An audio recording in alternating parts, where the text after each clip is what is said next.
Bueno, acordamos con Carmen que esto sería una conversación porque tener la pretensión de entrevistar a una de las mejores entrevistadoras de América Latina sería muy complicado.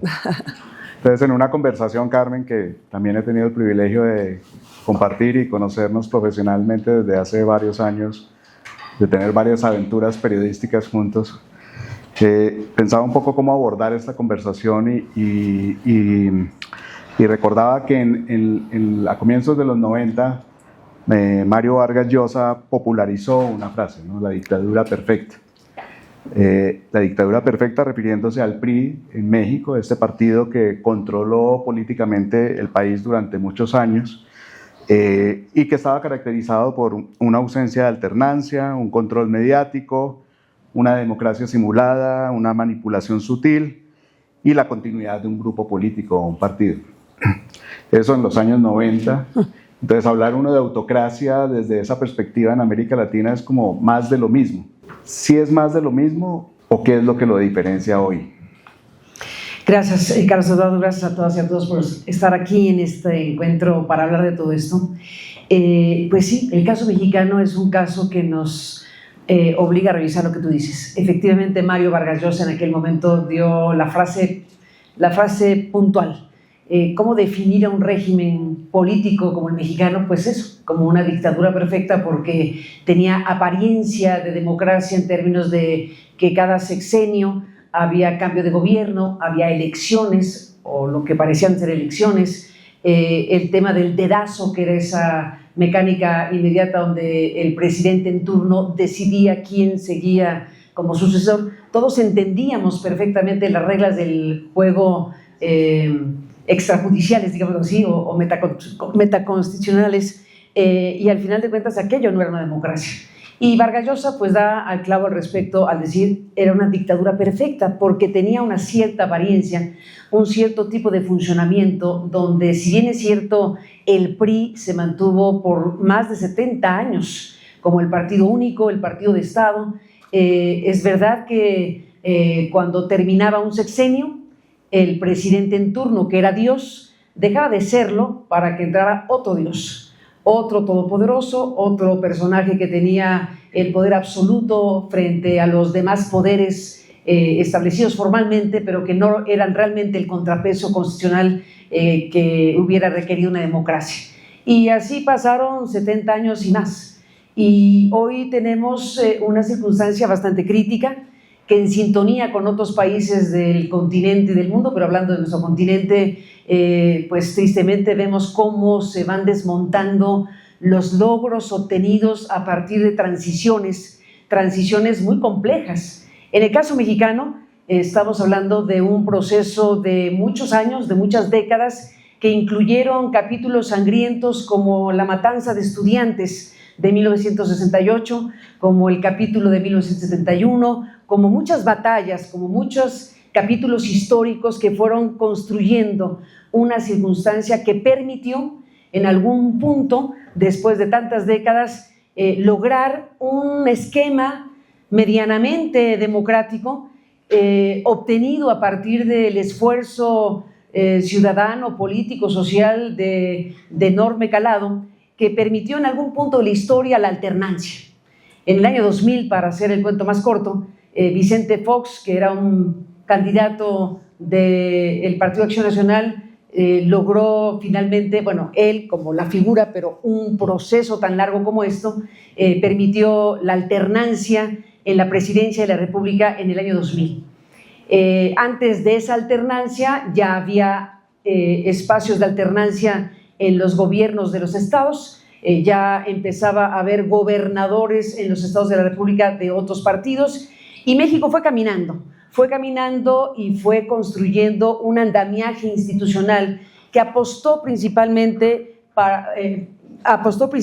por el tema electoral, por dotar de confianza a uno de los ingredientes fundamentales de la democracia, que era que las elecciones ocurrieran realmente, que hubiera un sistema de partidos razonablemente potable, que hubiera competencia creíble, que hubiera alternancia como la ha habido en los últimos años, y todo lo que medianamente debería ocurrir en una democracia. Y eso ha ocurrido en los últimos años, en donde la apuesta principal, los recursos millonarios que se pusieron al servicio de este propósito, permitieron que México construyera un sistema electoral bastante modélico, incluso.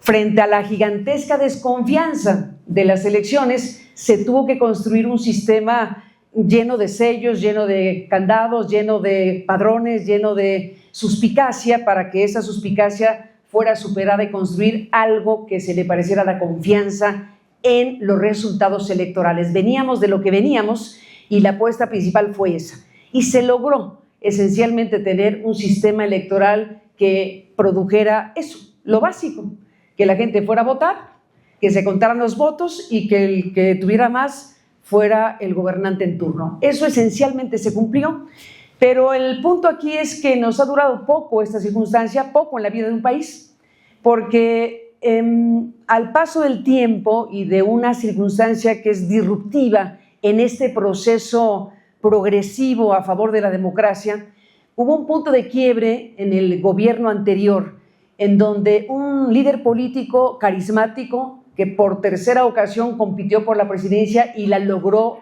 a la tercera, pues, que fue López Obrador, una figura potente, una figura con un gran arraigo popular, finalmente obtuvo la presidencia de la República y triste y trágicamente para México, como ha ocurrido en otros países, a partir de obtener vía la ruta electoral democrática el poder, se fueron dando pasos para ir desmontando las instituciones, los contrapesos, los elementos que se fueron construyendo a lo largo del tiempo para que México pudiera considerarse medianamente democracia. ¿Y qué fue ocurriendo? Se fueron minando, dañando, destruyendo órganos autónomos que se habían creado constitucionalmente en México como contrapeso a ese poder omnímodo de la presidencia, irle quitando poder a la figura todopoderosa de la figura presidencial para ir haciendo estos contrapesos institucionales. Se fueron eliminando, destruyendo los factores de contrapeso en esa materia, se fue creando un proceso vertiginoso de cambios constitucionales de gran alcance que fueron rompiendo en los últimos pocos años esos elementos fundamentales. Y eso ha seguido ocurriendo. Y eso la actual presidenta de México continuó con el guión que se dejó para que se dé un cambio de régimen, que esa es la apuesta principal, que esa es la oferta principal. Se dijo, va a haber un cambio de régimen, y sí, tristemente hay un cambio de régimen, pero no en clave democrática. Hay un cambio de régimen regresivo, un cambio de régimen donde las instituciones electorales, judiciales, las instituciones de contrapeso en materia de competencia económica y otras tantas se han ido o bien eliminando o bien cooptando, y hoy lo que tenemos es, si no me atrevería a decir que una autocracia plena y dura, pero sí un aroma autocrático que al final de cuentas en el camino en que vamos hace pensar que tenemos de regreso al PRI o algo por el estilo. Un politólogo de nombre Mauricio Merino escribió un artículo en El Universal que me llamó mucho la atención porque dijo, ante la discusión que hay en México sobre si este es el nuevo PRI o no, él decía, no es el PRI, porque el PRI no tenía dueño, haciendo referencia a la figura de caudillo, a la figura protagónica del anterior presidente, y entonces eso hace distinto el asunto en términos de si esto es el PRI o no, o si estamos restaurando o no la figura, la lógica priista de la dictadura perfecta. Y en ese proceso estamos. Y diría que, rápidamente para cerrar, las cosas más graves que han ocurrido y que están por ocurrir en los últimos tiempos en México tienen que ver con reformas, por ejemplo, como una que se hizo al Poder Judicial, como ha ocurrido en otros lugares. Hay que quitarle la autonomía al Poder Judicial, hay que quitarle la autonomía al órgano electoral, hay que minar, déjenme agregar el tema nuestro, la credibilidad de los medios. Eso ha sido un factor bastante coincidente en varios países de nuestro mundo, en donde en estos esquemas autocráticos, en estos esquemas donde lo que se busca es la concentración de poder, la eliminación de contrapesos, todo aquello que dice la fórmula democrática hay que disminuirlo o aniquilarlo si se puede. En el caso de los periodistas hemos visto un modelo que se repite en muchos lugares donde hay que dañar. Y si se puede extinguir los dos factores principales de relación de los periodistas con sus audiencias: confianza y credibilidad. Hay que dañar la credibilidad de los medios, hay que hacer que la gente no confíe en los medios, y eso lo vemos repetido una y mil veces. Y lo hace Trump, y lo hace tal, y lo hace cual. Estamos hablando de algo que ha funcionado para un modelo de poder, para una corriente que es cada vez más fuerte de carácter autoritario, en donde los medios, pues está difícil eliminarlos per se, pero sí hay que desacreditarlos. Ya sé que la frase es manida, pero es clarísimo lo que dijo Donald Trump: enemigos del pueblo, para decirlo en una sola frase. Ahora, Carmen, Dictadura Perfecta también fue el nombre de una producción periodística, de una producción de Hollywood, creo, de hace una década, una película, no sé qué tan exitosa haya sido, pero se ubicaba en ese mismo contexto de lo que Vargas Llosa referenciaba, y se enfocaba en Televisa como grupo político. La película de Luis Estrada. Sí, Televisa como grupo de medios, ¿cierto? Amigos tuyos, por supuesto. Bueno, no es que este año no es que haya muy simpática por Televisa Leaks, pero no. Acaba de ganar el premio a la mejor investigación en América Latina precisamente por denunciar cómo el grupo Televisa tenía una fábrica de desinformación. No sé si en pasado, la verdad. Bueno, buen punto, vale la precisión. Entonces, eso me da pie para hacerte una última pregunta, y es, en ese momento, digamos, Televisa significaba y puede seguir significando esa relación con el poder que no fiscaliza, que no es un contrapeso, que no es que no sirve a la sociedad, sino que sirve, en el caso de la película, a un político corrupto, ¿sí? Hoy, ¿cómo estás viendo tú la salud del periodismo a partir de la emergencia de diferentes propuestas periodísticas en diferentes ámbitos frente a esa relación con el poder? Pues es interesante que menciones a Televisa, porque efectivamente Televisa, que es la principal productora de contenidos en español del mundo, pues no solamente es eso, y lo ha sido hace muchos años con las telenovelas, con mucho tipo de contenido, es un gigante que se ha hecho más gigante todavía porque ya tomó el control de Univisión. Estamos hablando de que después de muchos años de intentar tomar el control, lo han logrado.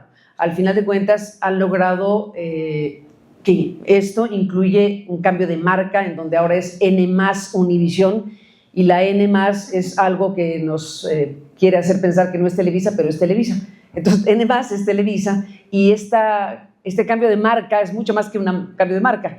Eso acaba de ocurrir ya oficialmente hace pocos días, y estamos hablando de un gigante enorme que, bueno, ya que mencionamos Televisa Leaks, es importante ver la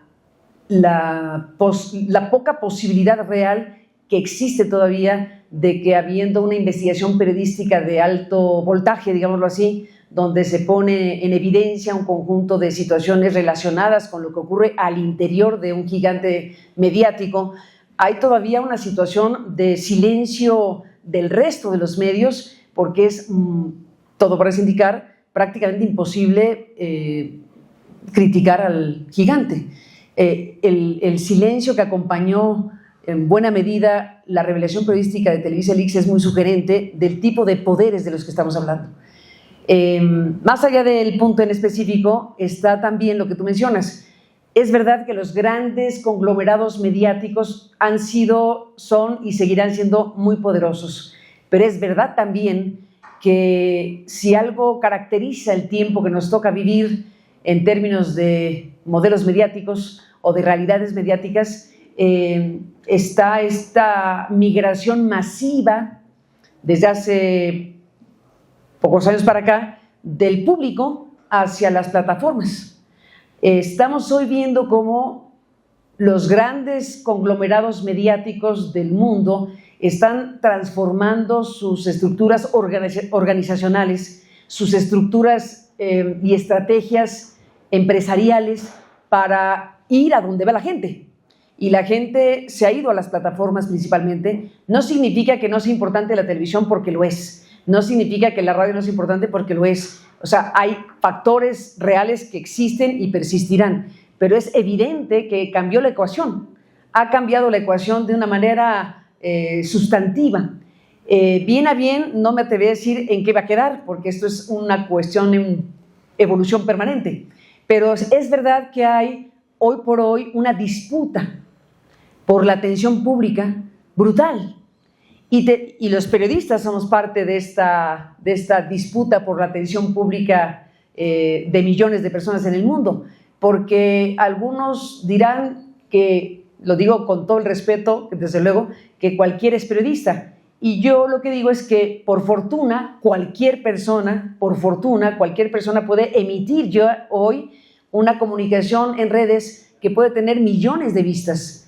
Una persona que diga algo inteligente o no inteligente, o que muestre algo que puede ser una ocurrencia o una brillante idea, tiene la posibilidad de que ese mensaje tenga un impacto fenomenal.